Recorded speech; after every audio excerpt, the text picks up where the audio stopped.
Hello मेरे प्यारे दोस्तों, आज हम भारत के बारे में जानेंगे कि हमारा भारत के लगे हुए कौन से देश हैं, भारत की कितनी लंबाई है, कितनी चौड़ाई है, यह कितना किलोमीटर क्षेत्र में फैला हुआ है। इन सभी को जानेंगे। वीडियो शुरू करने से पहले हम एक बात कहेंगे कि अगर आपने वीडियो शुरू कर दिया है तो इसको लास्ट तक देखें। विभिन्न कॉम्पिटिटिव एग्ज़ाम में जो भी एग्ज़ाम होने वाला है उस सभी में यहाँ से प्रश्न पूछे जाएंगे। चलिए पहले हम मैप के थ्रू इन सभी चीज़ों को जानेंगे। एक मैप बना लेते हैं। हम सबसे पहले भारत का एक मैप बनाएंगे और इसके थ्रू ही हम जानेंगे कि हमारा कौन निकट पड़ोसी देश है और किससे हमारा सीमा लगता है, कितना क्षेत्रफल भारत का है और इससे लगने वाले देश कौन कौन से हैं। ये भारत का मैप है। पहले हम जानेंगे कि हमारा पड़ोसी देश कौन कौन सा है। देखिए 1947 में हमारा एक पड़ोसी देश बना था, पाकिस्तान। ठीक है, यह उस समय पश्चिम पाकिस्तान के नाम से जाना जाता था, वेस्ट पाकिस्तान के नाम से जाना जाता था। यानी यह था पश्चिम पाकिस्तान और इसके नीचे ही 1947 से बना था पूर्वी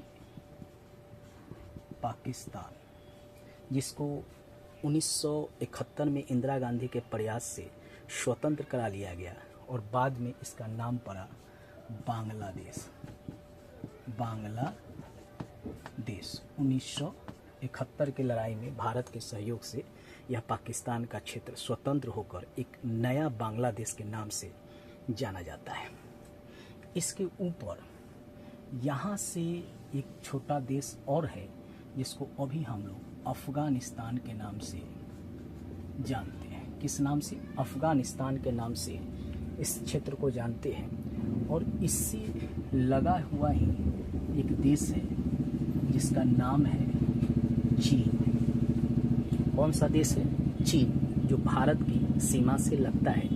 लेकिन बीच में एक और छोटा देश है जो बफर स्टेट के रूप में काम करता है और यह है नेपाल।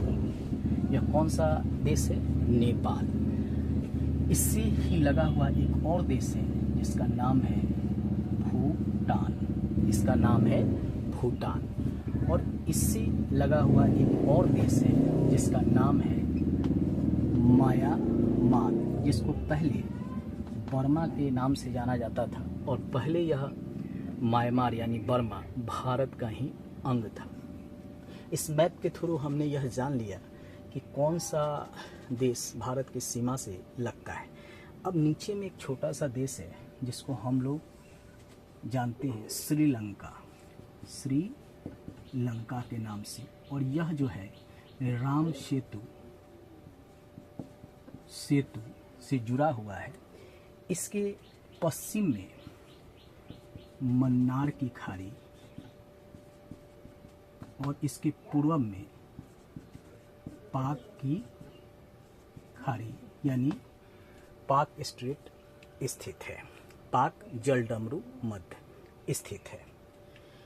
यह बंगाल की खाड़ी है, यह अरब सागर है और यह हिंद महासागर है। यानी भारत के नीचे में यह सारा क्षेत्र समुद्री से क्षेत्र है। ये सभी समुद्र हैं। ये है बंगाल की खाड़ी, ये है अरब सागर और ये है आपका हिंद महासागर। ये नीचे वाला जो क्षेत्र है वह है हिंद महासागर। ये 3 महासागरों से भारत घिरा हुआ है। पूरब में बंगाल की खाड़ी, पश्चिम में अरब सागर और दक्षिण में हिंद महासागर है भारत के। ये तो इनके पड़ोसी देश, सीमा, इसके बारे में हम लोग जान गए। अब भारत का कुल क्षेत्रफल कितना है यह भी जानना हमारे लिए जरूरी है। तो भारत का कुल क्षेत्रफल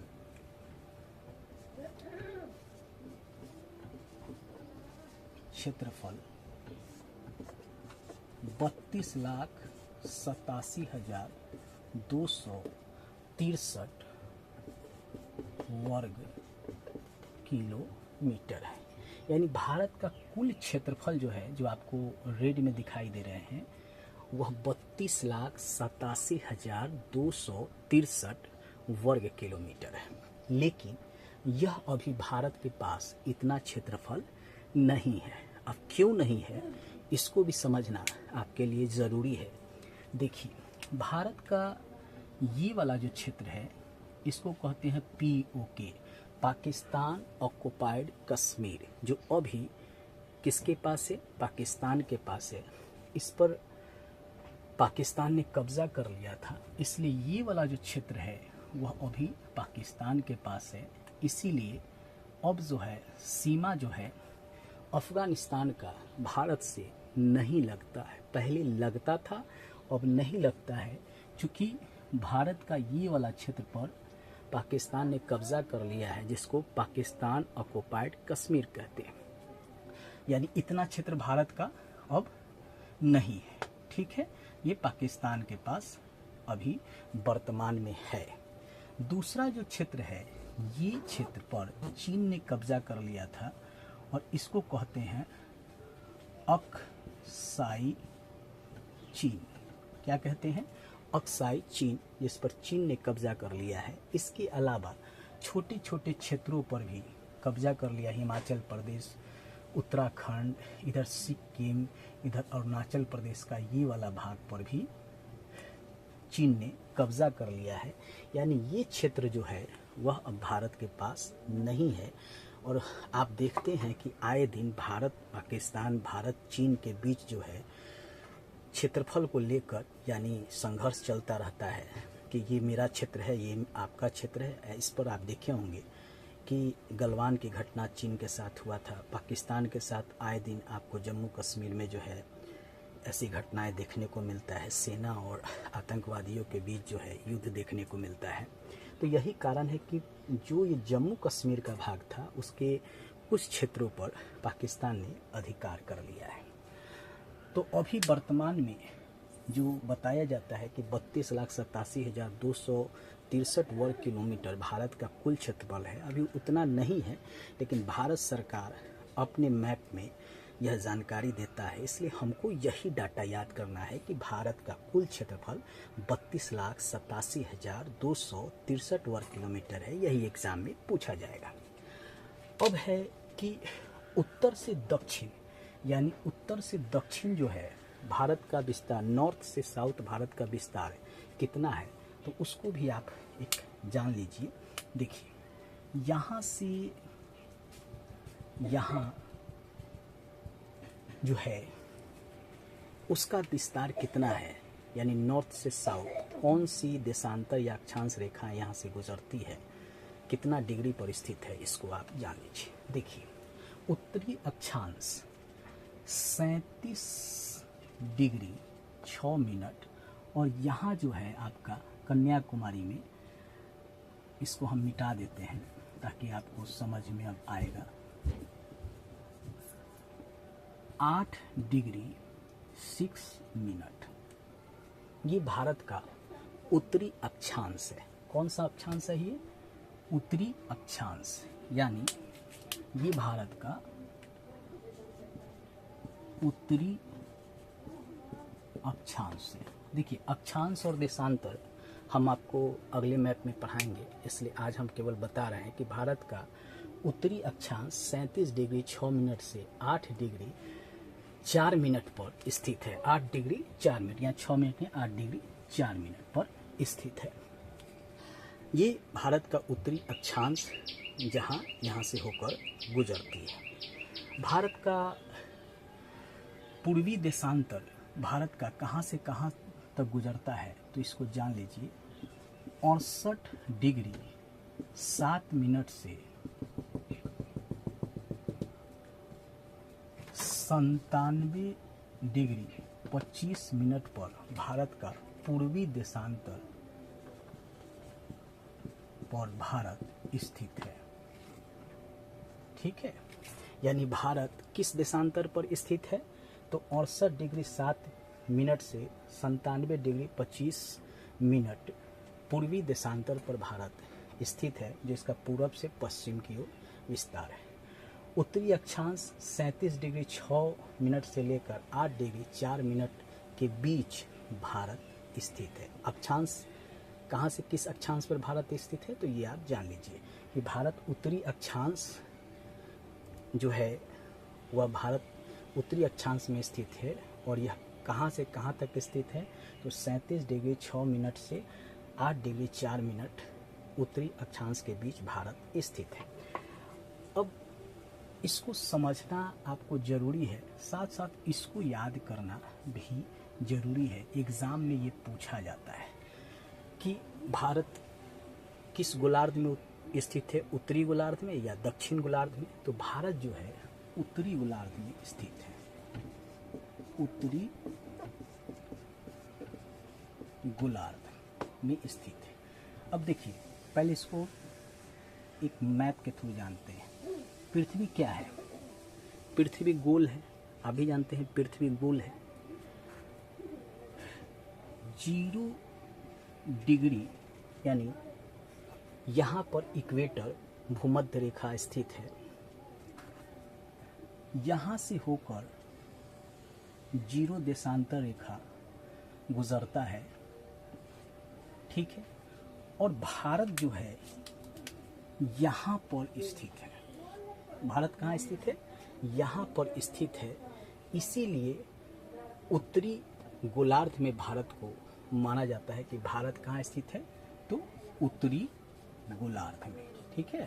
आप देख सकते हैं पृथ्वी क्या है, नारंगी के समान गोल है। तो ये आपका देशांतर रेखा है, 0 डिग्री देशांतर रेखा, 0 डिग्री भूमध्य रेखा यानी इक्वेटर। इनके बीच में आप देखेंगे तो भारत जो है उत्तरी गोलार्ध यानी यहाँ पर स्थित है। अब ये तो आप समझ गए।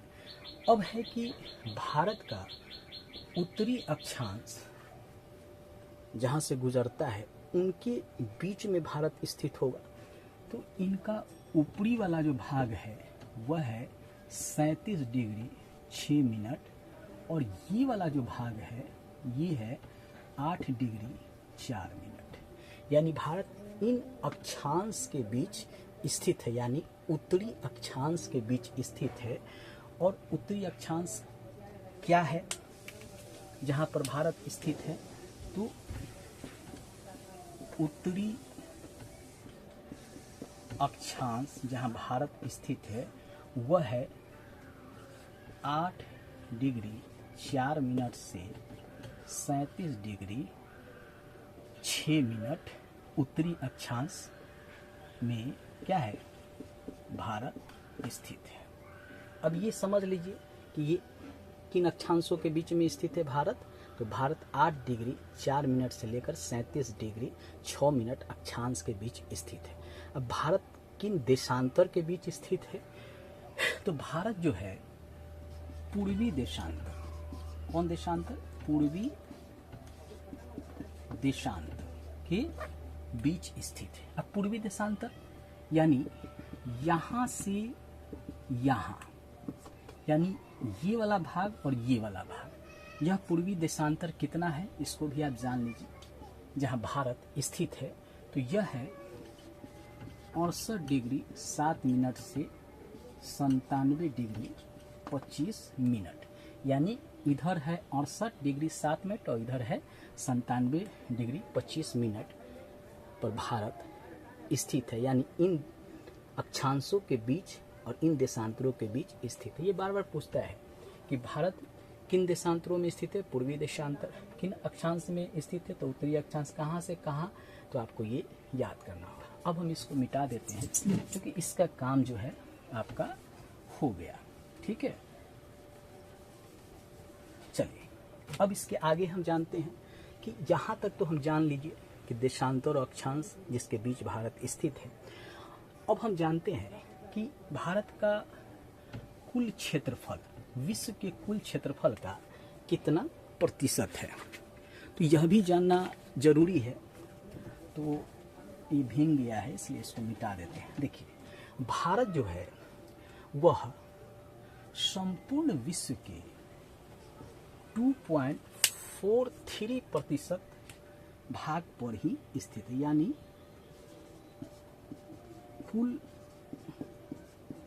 क्षेत्रफल प्रतिशत में भारत का कितना है 2.43%, यानी संपूर्ण जो विश्व है उसका मात्र जो है 2.43% पर ही भारत स्थित है, यानी 100 में मात्र 2.43% पर ही भारत स्थित है। और इसका कुल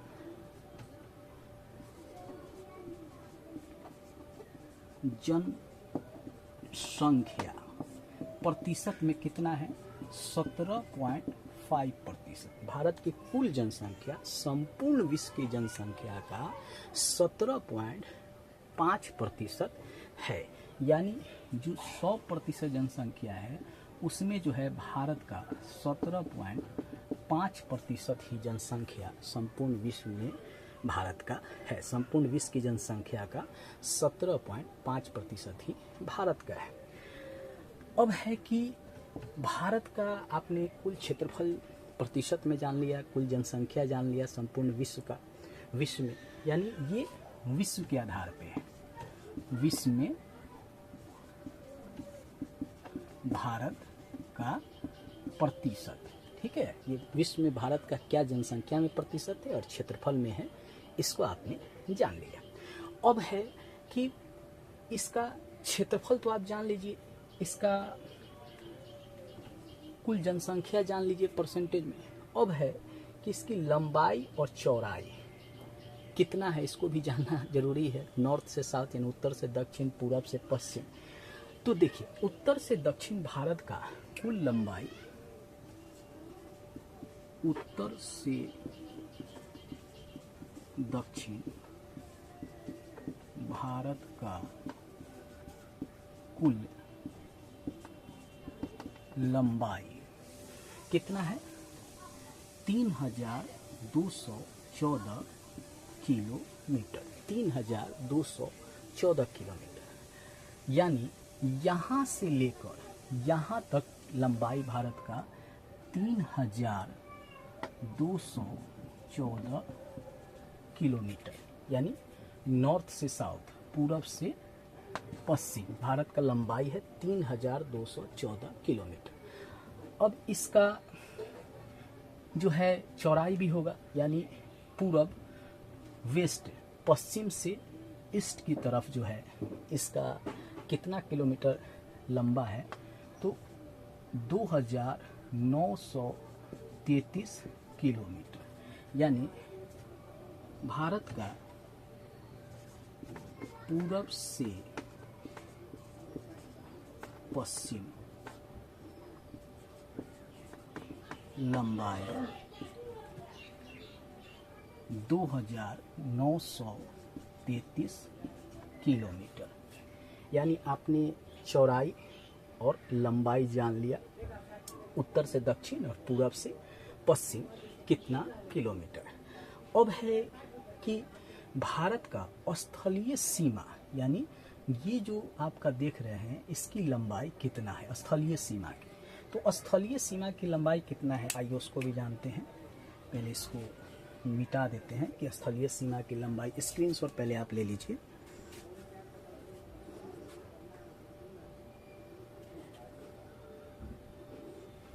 देखिए स्थलीय सीमा की लंबाई कितना है इसको भी हम जानते हैं, पहले इसको मिटा देते हैं।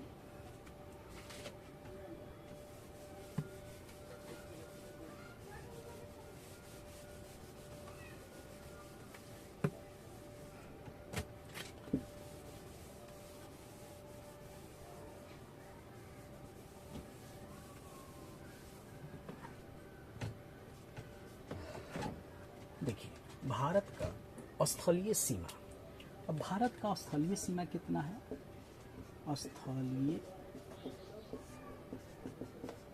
सीमा कितना है, तो 15,200 किलोमीटर यह भारत का स्थलीय सीमा है।